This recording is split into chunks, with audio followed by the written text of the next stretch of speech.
Атам согушта жүргөндөгү көп окуяларды айтып берчи. Ошондон көп эсте жок, бирок бир эмесин окуясын бир эмеден чыгып келип токойдун ичинде отуруп тамактанып атканда бир осколка прям ушул астында ичип отурган котел эмесине, котелуна келип ок келип ошосун тешип кеткен да. Ошондо бир ажалдан калдым деп атам айтып жүрчү да. Ошолсун дагы бир эмесин эстей кетсем, ошол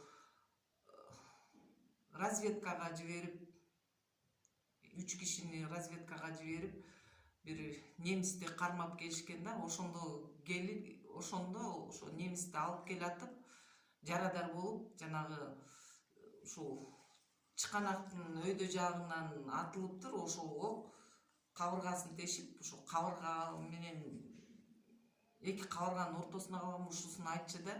Ошондон келип эмеге госпиталга жатып калыптыр. Ошол жерден кичине жакшы болуп, анан чыгарыптыр да. Ошондо айылга келген. Эми азыркы ата мекендик согушка калгандардан, катышкандардан биздин айылда эч ким деле калбай калды.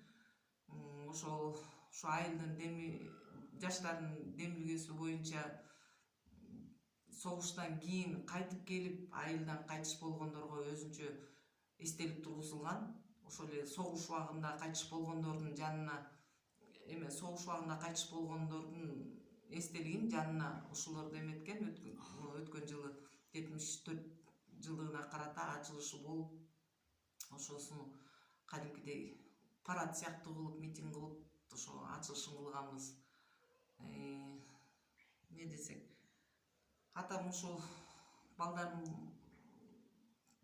жакшы тарбиялады, окутту, баарын өз ордуна орноштурду. Азыр бул атамдын үйүндө кичүү баласы турат, эң кичүүсү. Биз болсок баары өз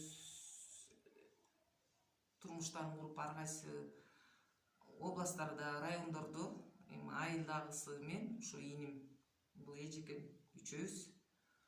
Ушундай.